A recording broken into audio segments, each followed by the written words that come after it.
Hello students, so we'll continue with the chapter biotechnology and its application, and today I'm going to talk about the production of transgenic products. ठीक है, क्योंकि कोई भी animal आप बनाते हो, GMO बनाते हो, ट्रांसजेनिक एनिमल बनाते हो, so the intention is you get transgenic products out of it. ठीक है, आपको कोई बिकॉज आपने जीन इंसर्ट किया है डीएनए के अंदर, तो जीन क्या बनाएगा, वो प्रोटीन बनाएगा and that protein is going to be your product. ठीक है, so some of the transgenic products की अगर मैं बात करता हूँ तो एक प्रोडक्ट अवेलेबल है जिसे कहा जाता है हिरुडीन. ठीक है, हिरुडीन की बात करते हैं. Hirudin is an anticoagulant which is found in the salivary glands of leech. ठीक है,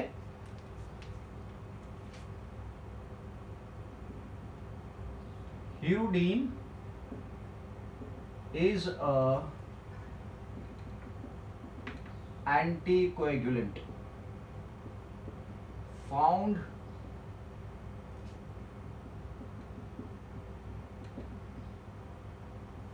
in salivary gland of leech. आपको पता है लीच एक पैरासाइट है, एक्सटर्नल एक्टो पैरासाइट है, जो ऑर्गेनिजम्स की बॉडी के ऊपर रह के क्या करेगा, ब्लड सक करेगा. Blood is the food for the leech. It's a ectoparasite. मैं लिख देता हूं.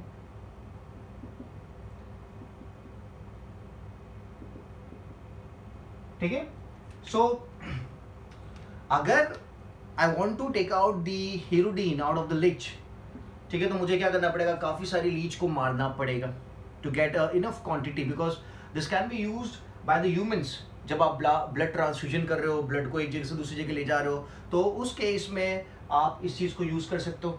ठीक है, एंटीकोगुलेंट, जैसे कि एक टेक्निक आपको पता होगी जहां पे आप क्या करते हो, ब्लड को फिल्टर आउट करते हो आर्टिफिशियल किडनी के थ्रू, तो वहां पे आप ब्लड में क्या ऐड करते हो, एंटीकोगुलेंट ऐड करते हो. तो अगर मुझे हिरुडीन को यूज करना है, सो एक तरीका ये है कि मैं लीच के सलाइवरी ग्लैंड में से हिरुडीन निकाल लूंगा, एक्सट्रैक्ट करूंगा, but that would be very very tedious. A lot of leech would be required, a lot of work would be required, a lot of money is going to be used. So what we did is, with the help of genetic engineering, with the help of biotechnology, we developed the gene for production of hirudein artificially. ठीक है, so मैं लिखता हूं artificial synthesis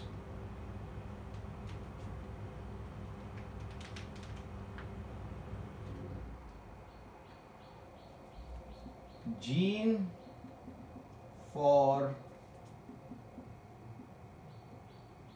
production of hirudein is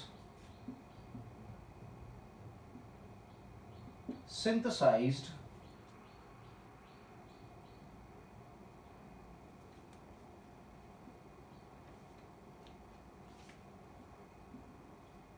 is produced or synthesized artificially. ठीक है, artificially अपन ने बना लिया किसको, वो जीन जो क्या करता है, प्रोडक्शन ऑफ हिरुडीन करता है. नॉर्मली यू फाइंड इट, हिरुडीन कहां मिलेगा आपको, सलाइवरी ग्लैंड्स ऑफ लीच में मिलेगा. ठीक है, but it's not possible to do that tedious work. We want the product very fast.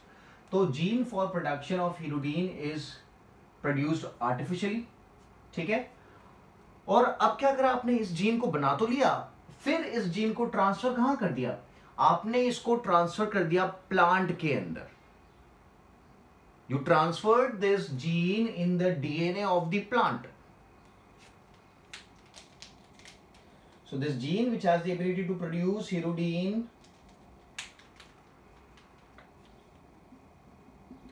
Gene is transferred to plant, और प्लांट का नाम है Brassica napus. The name of the plant is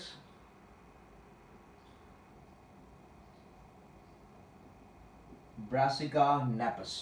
ठीक है, और उस जीन को इस तरीके से डीएनए में इंसर्ट किया है. Gene is transfer to the plant, और मैं यहां पे थोड़ी स्पेसिफिक लिखता हूं, is transfer to the DNA of the plant. Let's put it as DNA of plant. ठीक है, और वो इस तरीके से डाला गया है कि ये जो जीन का एक्सप्रेशन होगा, this is going to be expressed in the seeds of the plant. ठीक है, मतलब gene is expressed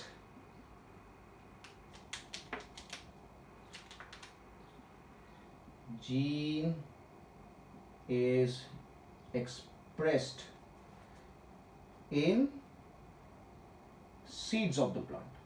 पूरी बॉडी में एक्सप्रेस नहीं होगा, ये जीन का जो एक्सप्रेशन होगा, जो प्रोटीन बनेगा दैट इज हीरोडीन, वो कहां बनेगा? सिर्फ सीड्स के अंदर बनेगा. ठीक है, तो gene is express in the seeds of the plant. So this seeds are going to have high amount of hirudin. ठीक है, इन सीड्स के पास क्या होगा? काफी ज्यादा हीरोडीन का अमाउंट होगा. तो जिस तरीके से अपन ग्राउंडनट में से ऑयल निकालते हैं, एक्सट्रैक्ट करते हैं, तो उसी तरीके से अपन क्या करेंगे? ब्रासिका नैपस के जो सीड्स है उसके अंदर से किसको? हीरोडीन को एक्सट्रैक्ट कर लेंगे. ठीक है, तो यहां लिख देते अपन hirudin is extracted from the seeds of Brassica napus. ठीक है, तो यहां पर आप देखो कितनी इंटरेस्टिंग चीज है कि जो चीज आपको एक एनिमल से मिलती थी उस चीज को अभी आप एक प्लांट से प्रोड्यूस करवा रहे हो. दैट मीन्स आपने इस प्लांट के अंदर क्या किया है? उसके डीएनए को चेंज किया है, आपने डिजायर्ड जीन को इंसर्ट किया है इस प्लांट के अंदर, जिसकी वजह से ये प्लांट आपको आपका desired product that is हीरोडीन produce करके दे रहा है. Am I correct? ठीक है, simple and easy. So this particular plant is going to be termed as a GMO because it's a genetically modified plant. क्योंकि इसका जो डीएनए था वो डीएनए अभी आपने क्या कर दिया? चेंज कर दिया. So it's a genetically modified plant. Done? समझ में आया? Hope this is clear. So हीरोडीन which is normally available in this salivary glands of the leech, आपने क्या किया? जो जीन हीरोडीन का प्रोडक्शन करता था उस टाइप का एक जीन बनाया, सिंथेसाइज किया आर्टिफिशियली, और उसको कहाँ डाल दिया? आपने उसको ट्रांसफर कर दिया with the DNA of a plant known as Brassica napus. ठीक है, और इस तरीके से उसको ट्रांसफर किया, इस तरीके से उसे डीएनए में डाला है कि वो जीन अपने आप को एक्सप्रेस कहाँ करेगा? लीव्स में नहीं करेगा, स्टेम में नहीं करेगा, ब्रांचेस में नहीं करेगा, वो अपने आप को एक्सप्रेस करेगा सीड्स में. ठीक है, इन सीड्स ऑफ द प्लांट. तो आप जिस तरीके से तेल निकालते हो, कैस्टर ऑयल निकालते हो, ग्राउंडनट ऑयल निकालते हो, उसी तरीके से आप क्या करोगे? इन सीड्स में से हीरोडीन को एक्सट्रैक्ट करोगे. So this is going to be very very cost effective, है ना. आप तो काफी सारे प्लांट्स एक साथ उगा सकते हो, काफी सारे आपको सीड्स मिलेंगे. लीच के केस में तो काफी टीडियस काम हो जाएगा ना. So this is very simple, very cost effective. और जो प्रोडक्ट आपको मिलेगा that is also going to be a high quality product. आपको उस प्रोडक्ट को व्हाट यू कॉल क्लीनिंग है, प्रोसेसिंग करने की रिक्वायरमेंट नहीं पड़ेगी, because the product that is going to be obtain is going to be a high quality product from the plants. ठीक है, let's move ahead.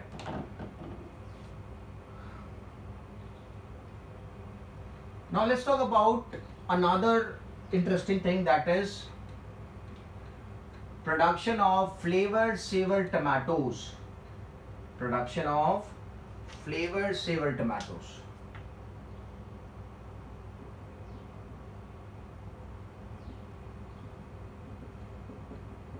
Production of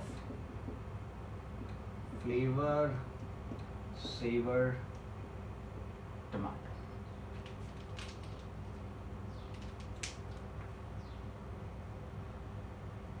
Variety of tomato.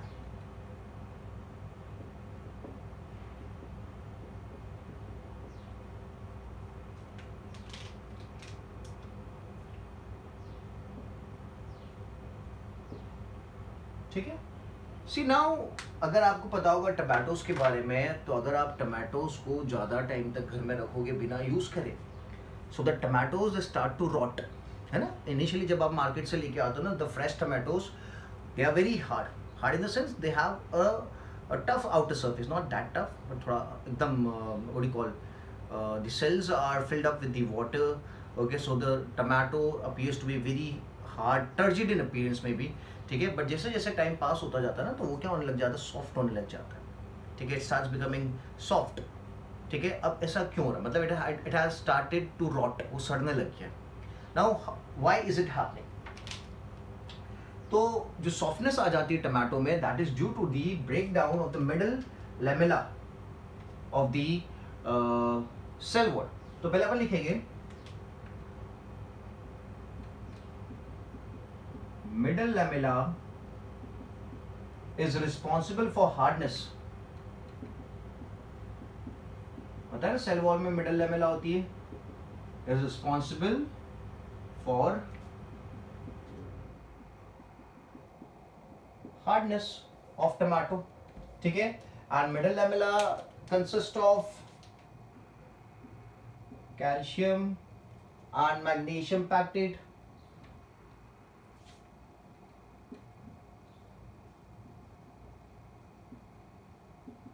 It consists of calcium and magnesium pactate. ठीक है, so now when the tomato is hard enough, तो कौन responsible है? Middle lamella responsible उसकी hardness के लिए। Middle lamella is found in the cell wall. अब जैसे जैसे टाइम पास होता है ना, तो जो मिडल लैमेला का ब्रेक डाउन होता है। ठीक है, तो यहाँ लिखेंगे ब्रेकडाउन और डाइजेशन आप बोल सकते हो, और डिग्रेडेशन। ब्रेकडाउन ऑफ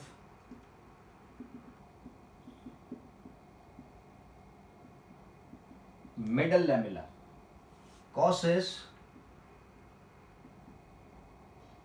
softening, या फिर अदर वर्ड्स में आप बोलते हो रॉटन। आपका टमाटो सड़ने लग जाता है। ठीक है, रॉटिंग ऑफ टमाटो आप बोल सकते हो।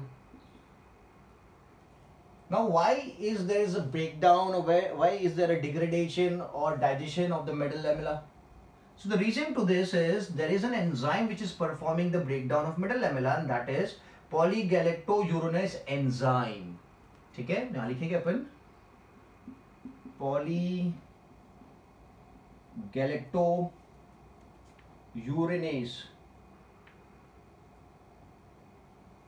urinase enzyme digest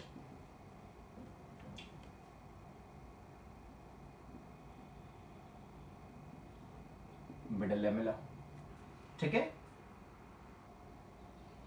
तो अभी आपको पता चल गया कि अगर टमाटो को फ्रेश रखना है, हार्ड रखना है, तो मिडल लैमेला क्या होना चाहिए? इंटैक्ट होना चाहिए। मिडल लैमेला डिग्रेड या ब्रेक नहीं होना चाहिए। बट मिडल लैमेला को ब्रेक करने का काम कौन करता है? ये एंजाइम पॉलीगैलेक्टोयूरोनेज एंजाइम करता है ये काम। ठीक है, तो अगर इस एंजाइम को जो जीन प्रोड्यूस कर रहा है, उस जीन को ही अपन मास्क करते, इनएक्टिव करते, तो क्या होगा? इस चीज का प्रोडक्शन होगा नहीं, और इस चीज का अगर प्रोडक्शन होगा नहीं तो मिडल लैमेले का डिग्रेडेशन नहीं होगा, और मिडल लैमेला का डिग्रेडेशन नहीं होगा तो आपका जो टमाटो है वो क्या रहेगा? It would remain hard enough, it would remain fresh for a long period of time. ठीक है, तो यहां पे क्या किया गया है? तो लिखेंगे अपन gene with the help of genetic engineering, gene responsible for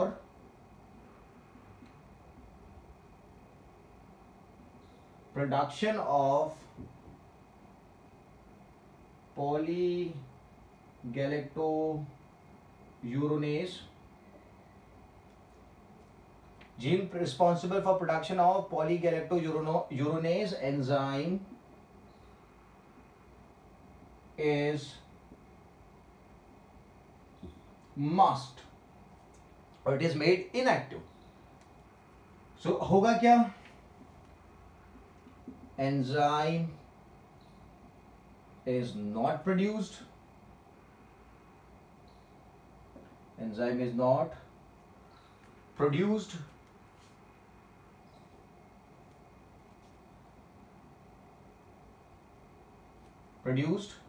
And tomato cell wall remains intact. ठीक है, जिसकी वजह से टमाटो क्या रहेगा? Tomato remains fresh for longer time period. ठीक है, so tomato remains fresh for longer time period.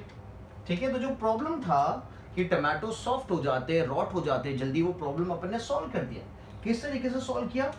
तो जो जीन रिस्पॉन्सिबल था, the gene responsible for production of the enzyme polygalacturonase, ठीक है, उसको अपन ने क्या कर दिया? मास्क कर दिया। पॉलीगैलेक्टोयूरोनेज क्या काम कर रहा था? It is was responsible for breaking down the middle lamella, ठीक है। तो अगर जीन मास्क हो गया तो एंजाइम बनेगा ही नहीं, so enzyme is not produced, जिसकी वजह से क्या होगा? Tomato cell wall remains intact and this would lead to the remains fresh for longer time, makes the tomato remain fresh for the longer time period। समझ में आ गया? Simple and easy, ठीक है। सो ये जो वैरायटी है टमाटोज की जो डेवलप करी गई है, this are known as the flavoured saver tomato, this are termed as the flavoured saver tomato. तो अगर टमाटो ज्यादा फ्रेश रहता, remains fresh for a longer period of time, तो क्या रहेगा? उसकी जो न्यूट्रिशनल वैल्यू रहेगी वो भी बनी रहेगी, न्यूट्रिशंस भी रहेगी उसके अंदर का प्रोपोर्शन भी ज्यादा रहेगा, अगर वो फ्रेश ज्यादा टाइम पीरियड तक रहेगा तो, ठीक है। Simple. So let's move ahead now, I hope this is very very clear. तो अपन ने बात कर ली किसकी? हिरुडीन के प्रोडक्शन की बात कर ली। We have talked about the production of flavoured savour tomatoes. आगे देखते हैं प्रोडक्शन ऑफ मेडिसिनल प्लांट्स देखते हैं।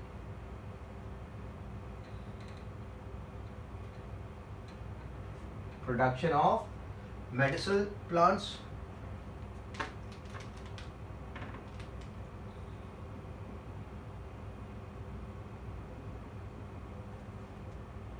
प्रोडक्शन ऑफ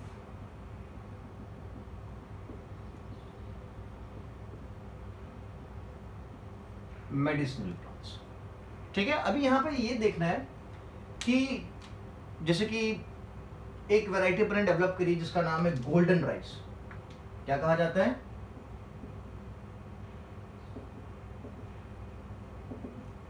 आपको राइस का साइंटिफिक नेम मुझे बताना है, what is the scientific name of rice, ठीक है। आप मुझे व्हाट्सएप कर देना। तो अगर मैं गोल्डन राइस की बात करता हूं ना, तो ये जो गोल्डन राइस है, this is rich in beta carotene. ये किसमें rich? It is rich in beta carotene. जिसको बनाया किस तरीके से, पहले देखते हैं किस तरीके से बनाया। तो यहां पे 3 genes responsible for beta carotene production is transferred in the golden rice. 3 genes responsible for the production of beta carotene is transferred in rice, ठीक है। तो 3 जीन जो बीटा कैरोटीन का प्रोडक्शन में हेल्प करते हैं ना, उसे कहां ट्रांसफर किया? अपन ने राइस में ट्रांसफर किया, ठीक है। ये जो बीटा कैरोटीन इस अब राइस में आ गया, तो ये जो वैरायटी है this is known as the golden rice. अब जब आप इस गोल्डन राइस को खाते हो ना, तो जो बीटा कैरोटीन होता है गोल्डन राइस के अंदर, beta carotene which is present in the golden rice is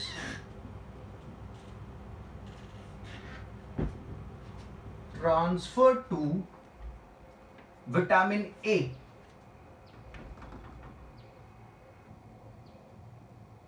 in liver, ठीक है। जब बीटा कैरोटीन जाएगा लिवर के अंदर, तो इस बीटा कैरोटीन का ट्रांसफॉर्मेशन हो जाएगा इनटू विटामिन ए, ठीक है।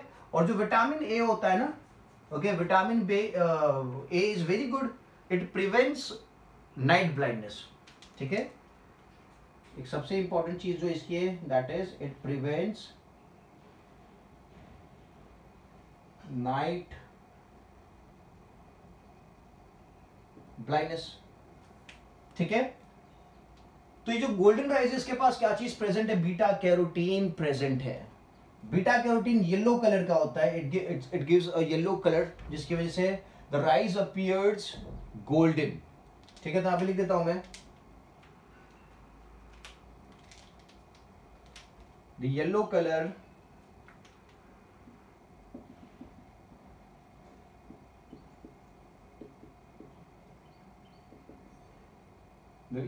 Of beta carotene makes the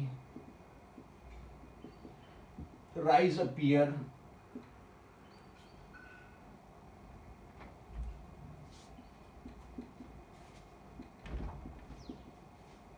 golden yellow.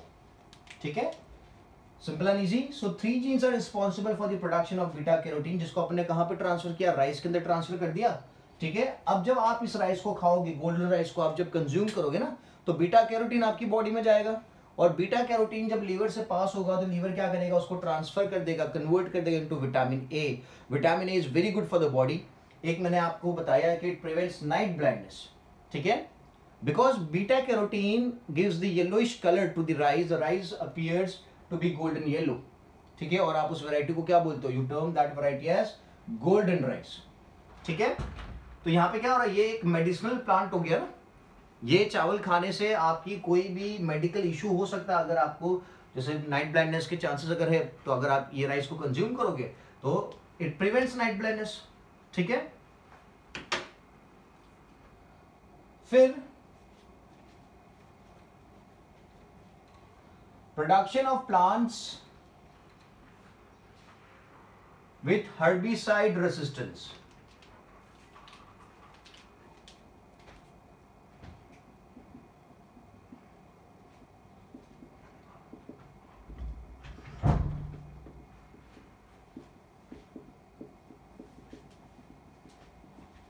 ठीक है, तो यहां पे देखो अपन दिस अ बिग फील्ड.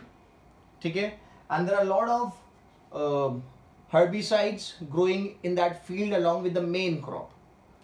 तो अपन मेन क्रॉप को दिखाते ग्रीन कलर से.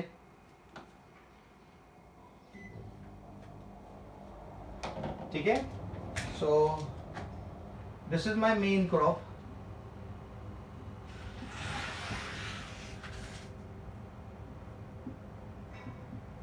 ठीक है, and the rest are the herbicides which I don't need it, I don't want them in my field.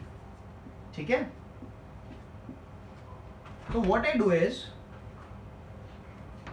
ये जो ग्रीन वाले प्लांट्स है ना, इनको अपन क्या बना देते हैं, हर्बिसाइड रेजिस्टेंट बना देते हैं. ठीक है, so we'll insert the gene and make them, these are herbicide resistant plants. ठीक है, तो अब क्या होगा, अगर मैं इस फील्ड में, now my field contains what, my field contains plants which are herbicide resistant. तो अब क्या होगा, अगर मैं इनके ऊपर, ये जो फार्म है मेरा, फील्ड है, इसमें अगर हर्बिसाइड को स्प्रे करूंगा, केमिकल्स को स्प्रे करूंगा, ओके, हर्बिसाइड्स को स्प्रे करूंगा, तो होगा क्या, My plants are herbicide resistant, तो उनको कोई इफेक्ट नहीं होगा. जो दूसरे प्लांट्स थे which are unwanted, I don't want them, वो सब प्लांट्स का क्या हो जाएगा, वो सब प्लांट्स की डेथ हो जाएगी. सो हर्बिसाइड रेजिस्टेंट प्लांट क्या करेगा, सरवाइव करेगा, और जो अनवांटेड प्लांट है, this are the unwanted plant and they are not herbicide resistant. So जो अनवांटेड प्लांट हो जाएगी, उनकी डेथ हो जाएगी, दे गोइंग टू डाई. ठीक है, समझ में आ गया ना. So production of plants with herbicide resistance. ठीक है, तो this are my herbicide resistant plants and the rest are the unwanted plants. So यहाँ पे हर्बिसाइड रेजिस्टेंस किसके, जो हर्बिसाइड्स उनके मैं नाम लिखता हूं. We have atrazine resistant plants, it is the name of a herbicide. ठीक है, and another is the Roundup varieties.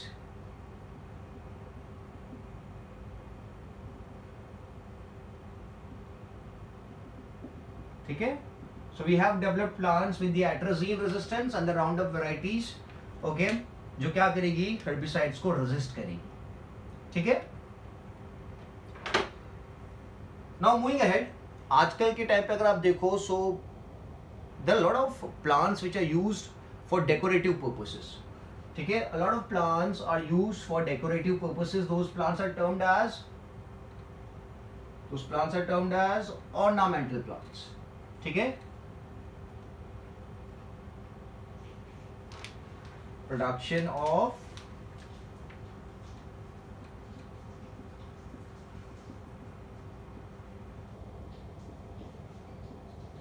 ठीक है, तो काफी ज्यादा डिमांड इनकी बढ़ रही है.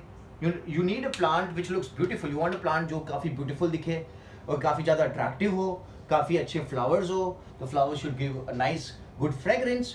Okay, the flowers should last for a longer period of time. ठीक है, the plant should not die early. ठीक है, तो ये सब क्वालिटीज आपको चाहिए कि इसमें ऑर्नामेंटल प्लांट्स के अंदर they should be looking beautiful. तो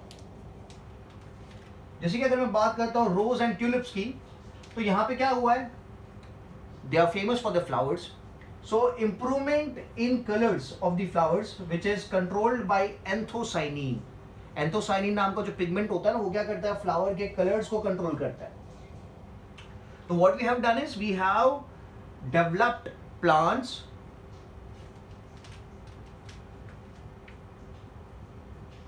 which are improved, which have improvement in colors.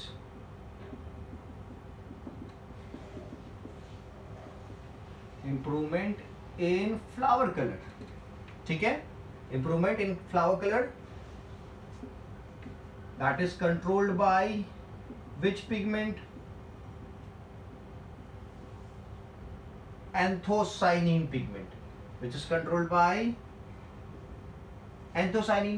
तो इस पिगमेंट का जो जीन रिस्पॉन्सिबल है, अगर उसको अपन एनहांस कर दे तो प्लांट के अंदर एंथोसाइनिन का प्रोडक्शन बढ़ जाएगा.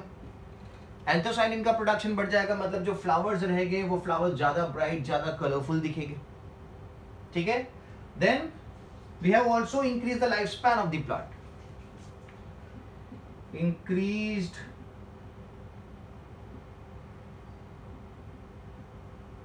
lifespan. ठीक है, and the plant looks more beautiful. So that is the aesthetic value increased. Aesthetic value increased.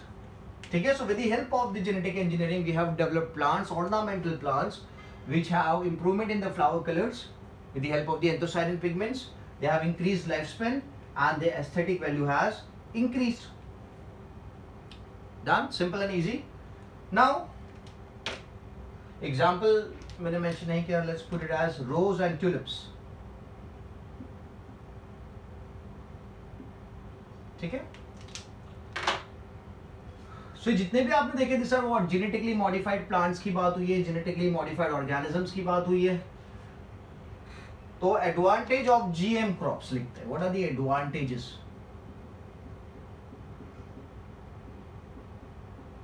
What is the advantage of GM crop?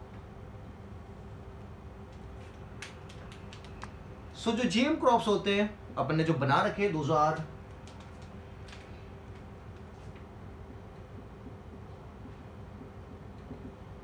herbicide resistant. They are herbicide resistant. ठीक है,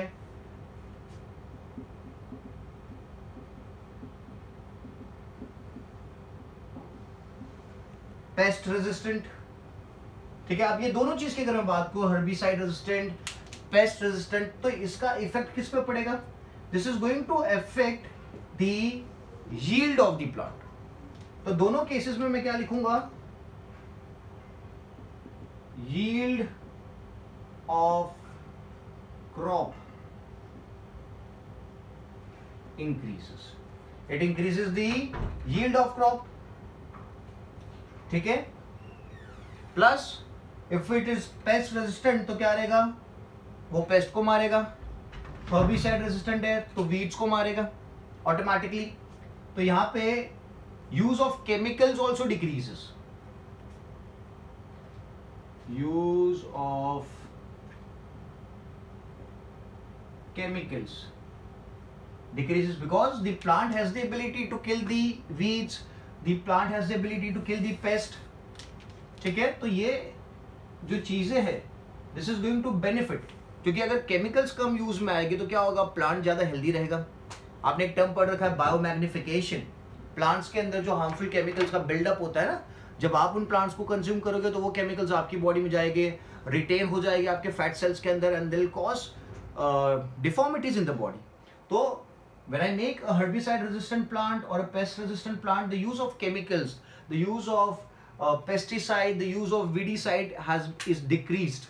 You're not using them because the plant itself is able to fight against the pest and to fight against the weeds. ठीक है, plus this is going to help in the yield increase करने में help करेगा. तो आपने इसके examples देख रखे, BT cotton है, BT brinjal है. These are the examples of a herbicide resistant plant or the pest resistant plant. ठीक है. एक और इंपॉर्टेंट चीज यहां पे देखने को मिली है कि जो जीएम क्रॉप्स होते हैं ना, वो सॉइल की फर्टिलिटी को रिटेन करके रखते हैं. तो मैं लिखूंगा soil fertility retain.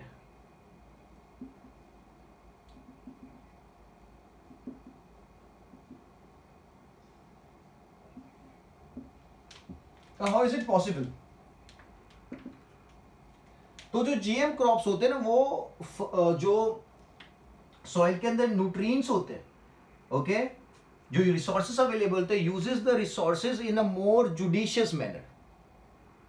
Those plants do not exploit the resources or the minerals which are available in the soil.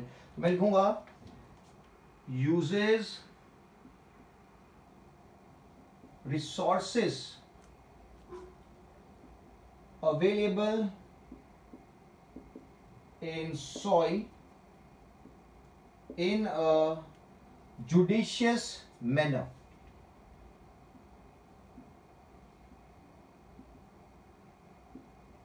In a judicious manner मतलब using it in a proper way. ठीक है, which retains the fertility of the soil. तो जो GM crop है उस it has the ability to use the minerals or the resources available in the soil in a proper way. तो क्या रहेगा, soil की फर्टिलिटी रिटेन रहेगी. If you talk about any normal plant, तो उस case में क्या हो सकता है, वो प्लांट सॉइल को एक्सप्लॉइट कर सकता है, उसके रिसोर्सेज को बिगाड़ सकता है. But GM crop does not behave in that way. समझ में आ रहा है?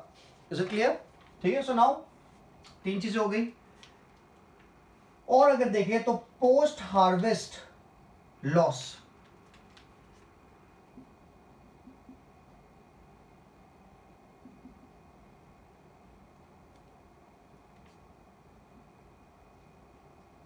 पोस्ट हार्वेस्ट लॉस भी डिक्रीज हो जाता है. जैसे अपन ने बात करी फ्लेवर्ड सेवर टमाटो की, तो उसमें क्या हुआ, जो टमाटो है वो ज्यादा टाइम तक फ्रेश रहता है ना.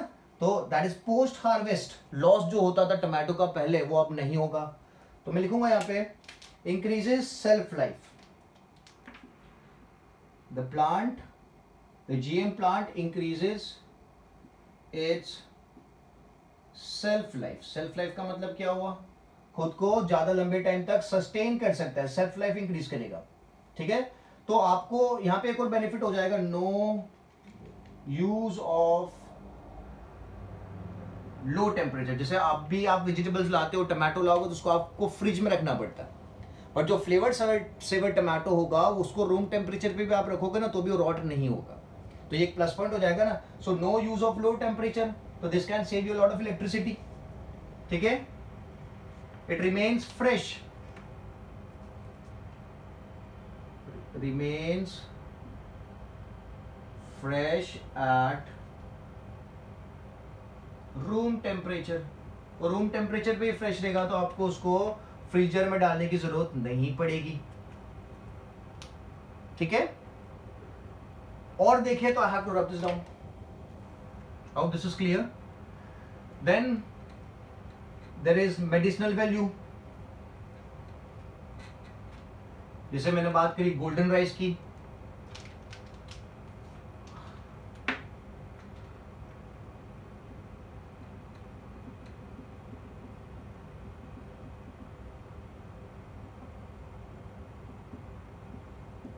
ठीक है। So supplement of medicine, it can be use to supplement. Example में क्या ले लेंगे, golden rice,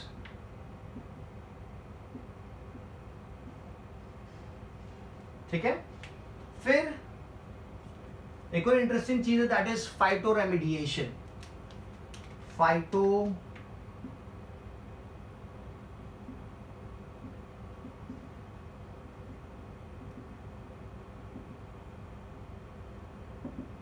phyto remediation. What is phytoremediation? So जो जीएम प्लांट्स को आप इस तरीके से बना सकते हो कि वो एटमॉस्फेयर में से पोल्यूटेंट्स को, हार्मफुल मेटल्स को एब्जॉर्ब कर सके। जैसे कि जो डिवाइडर अवेलेबल है, हाईवे है तो हाईवे पे जो डिवाइडर्स अवेलेबल है वहां पे आप प्लांट्स को ग्रो करो, जीएम प्लांट्स को, which have the ability to absorb the harmful metals from the pollutants. तो वो क्या करेंगे, उन मेटल्स को कंज्यूम कर लेंगे, एब्जॉर्ब कर लेंगे। तो जो एटमॉस्फेयर होगा, because the highway is going to be highly polluted ना, क्योंकि व्हीकल्स काफी जा रहे हैं वहां पे। तो जब आप इन प्लांट्स को यूज करोगे which are performing phyto remediation, that is absorbing the harmful metals from the atmosphere, तो जो एटमॉस्फेयर होगा उसका सराउंडिंग का वो लेस पोल्यूटेड हो जाएगा। ठीक है, तो मैं लिखूंगा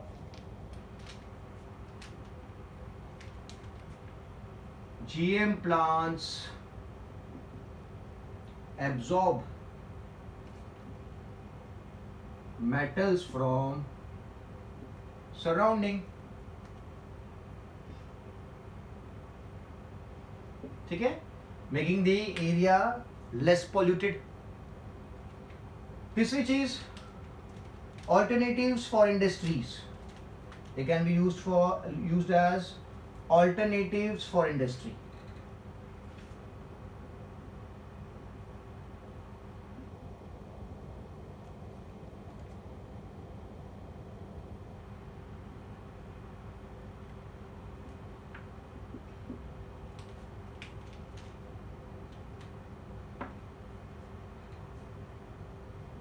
GM plants can be used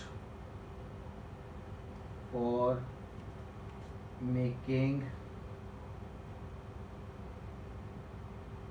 medicines। ठीक है, जिस तरीके से अपन दवाइयाँ फैक्ट्री में बनाते हैं, तो जैसे अभी अपन बात कर रहे थे, we are talking about the hirudin, तो हीरोडीन को आप एक्सट्रैक्ट करते हैं प्लांट्स की सीड के अंदर से। तो उस तरीके से आप प्लांट के अंदर जेनेटिक मॉडिफिकेशन करके क्या कर सकते हो, एक पर्टिकुलर दवा, एक पर्टिकुलर प्रोटीन का फॉर्मेशन कर सकते हो उसके डिफरेंट पार्ट्स से। तो अब आपको फैक्ट्री बनाने की जरूरत नहीं पड़ेगी, आपको क्या करना पड़ेगा, एक फील्ड बनाना पड़ेगा जहां पे आप जेनेटिकली मॉडिफाइड क्रॉप को ग्रो करोगे, जो आपको पर्टिकुलर मेडिसिन का फॉर्मेशन करके देगा। तो ऑल्टरनेटिव्स फॉर इंडस्ट्री, जो बड़ी बड़ी इंडस्ट्री है, इतना सारा पोल्यूशन कॉज करती है, इतनी सारी लैंड ऑक्यूपाई करती है, उसकी जगह पे क्या आ जाएगा, उसकी जगह पे फील्ड्स आ जाएंगे जहां पे आप जीएम प्लांट्स को उगाओगे, और जीएम प्लांट्स आपको क्या देंगे, different types of medicine available करके देंगे। ठीक है, simple. Okay, so now we are done with the advantage. Are there any disadvantages? तो अगर एडवांटेज है तो डिसएडवांटेज भी हो सकता है। तो let's talk about the disadvantage. So when I talk about a disadvantage of a GM crop, तो एक फिनोमिना ऑब्जर्व तो नहीं किया गया नेचर में, पर ऐसा हो सकता है, it can happen. It has not been observed in the nature, but there is a chance it can happen. That is, जो बीटी कॉटन होता है,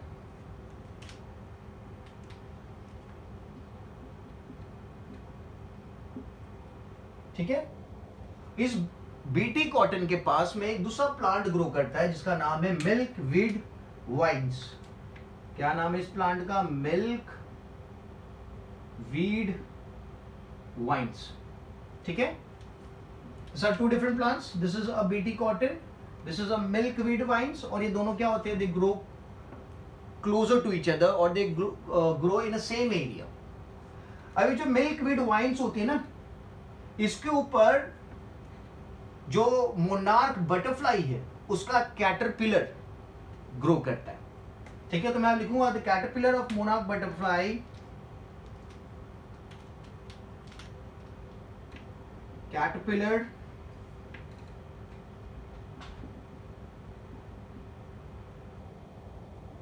of monarch butterfly develops, मतलब इसके ऊपर शेल्टर लेता है, डेवलप्स ऑन द प्लांट, ठीक है।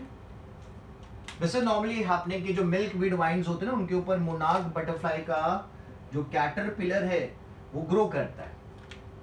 अब होता क्या है, as they are closely associated, तो बीटी कॉटन के जो पोलन्स होते हैं, the pollen grains of BT cotton, they may land on the milkweed vine.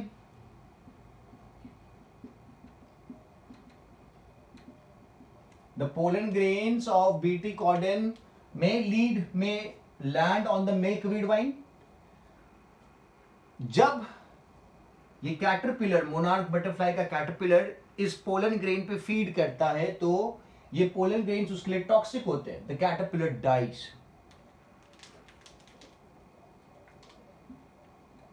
Caterpillar of monarch butterfly may die while feeding on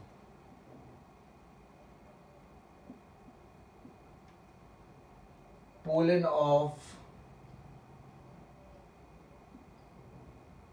BT cotton, ठीक है। तो यहां पे अब क्या होगा, अगर ये सिनेरियो ऑब्जर्व हो रहा है नेचर में, तो this would reduce the population of the monarch butterfly, क्योंकि मोनार्क बटरफ्लाई की कैटरपिलर्स की डेथ हो जाएगी, बिकॉज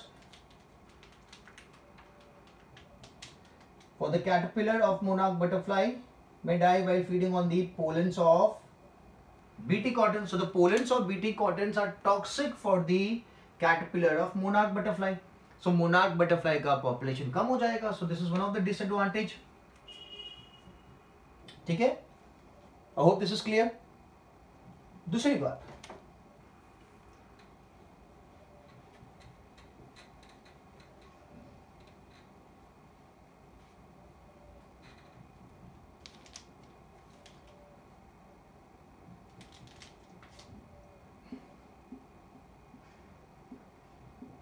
सुपर वीड्स। वीड्स आपको पता है क्या करती है, they are unwanted plants.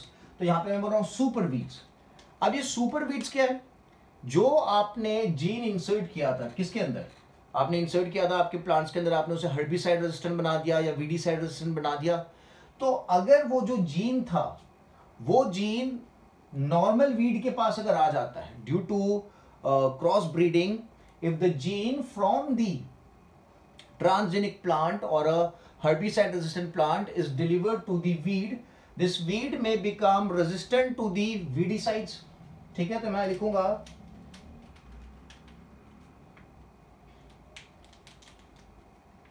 are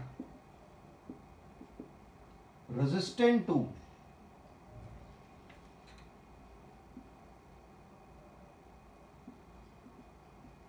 weedicide or herbicides, and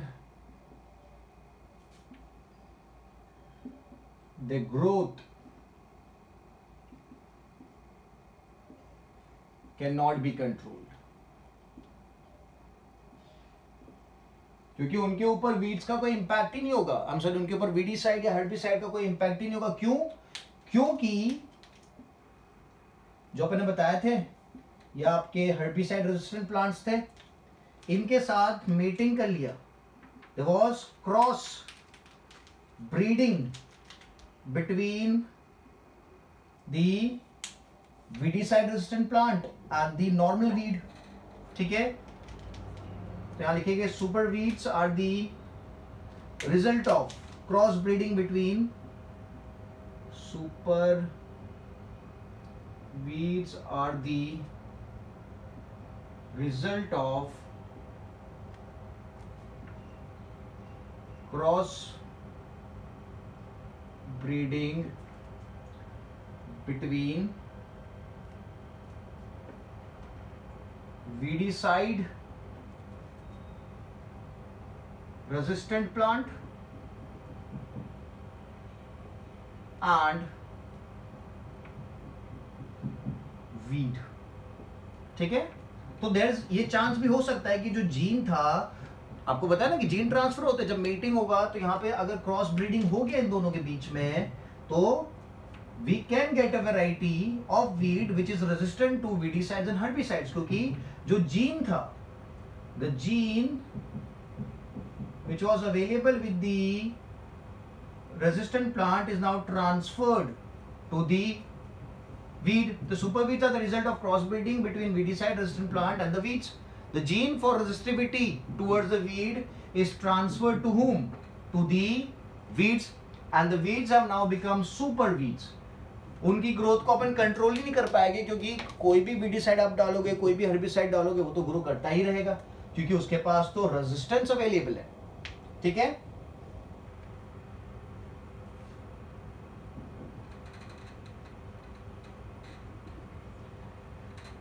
okay. So now disadvantage of GM crops पर अगर मैं स्पेसिफिक लिखूं कि disadvantage of GM crops with reference और with respect to humans, humans के ऊपर क्या इंपैक्ट आ सकता है? With respect to humans.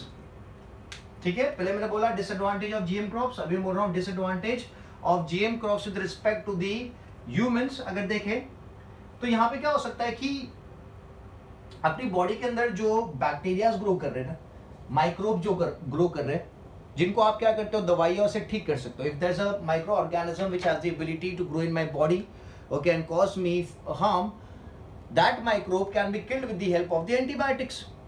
ठीक है, तो अगर उस माइक्रोब के पास एंटीबायोटिक रेजिस्टेंट जीन चला जाता है तो क्या होगा? वो माइक्रोब आपकी बॉडी में ग्रो करता ही जाएगा, क्योंकि उसके पास पावर आ गया, रेजिस्टेंस आ गया टुवर्ड्स व्हाट? The antibiotics. तो मैं लिखूंगा transfer of antibiotic resistance and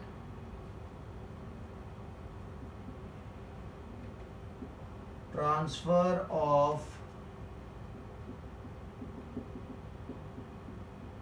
antibiotic resistance to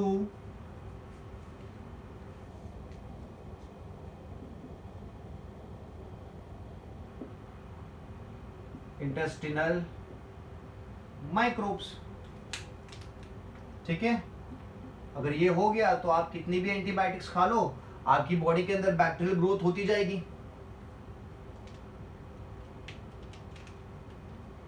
getting the idea? ठीक है, एलर्जी को भी अपन ले सकते हैं कि human can develop allergic response to certain GM products.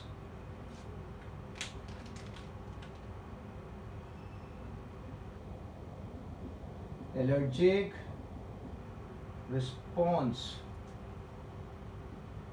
Can be developed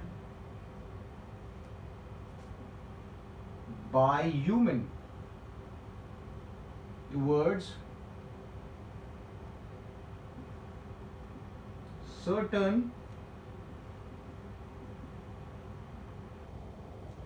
GM products.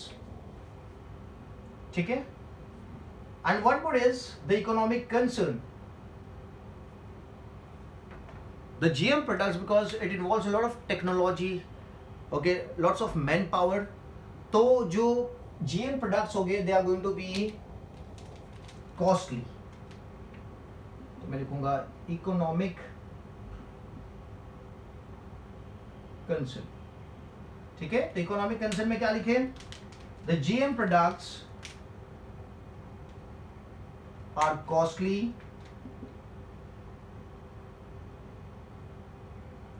GM products are costly. ठीक है, and causes economic imbalance.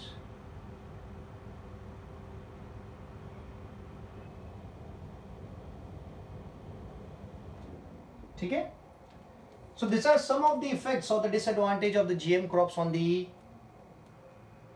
humans. So transfer of antibiotic resistance to the intestinal microbes, allergy हो सकती है humans को. Economic concern ये रहेगा कि यार जो जीएम क्रॉप है या प्रोडक्ट्स है, they are going to be very costly comparatively to a normal product. So normal individual is only able to so the normal individual is not going to able to take the benefits of a GM crop. Only the rich ones are going to take the benefit. The poor person would not be able to take the benefit because they are going to be very, very costly. In some of the cases, it has been documented that if a person uses a genetically modified crop, it leads to the formation of cancer in the human body. Some of the research suggests that there is formation of cancer due to the intake of genetically modified crops or organisms. ठीक है? So in today's lecture we have talked about different GM crops, different GM products. ठीक है? So make sure you go through the lecture properly, make the notes properly, और जब आपकी notes बन जाती है so आप मुझे WhatsApp कर देना. ठीक है? So I'll keep this much for the lecture. ठीक है? Thank you so much.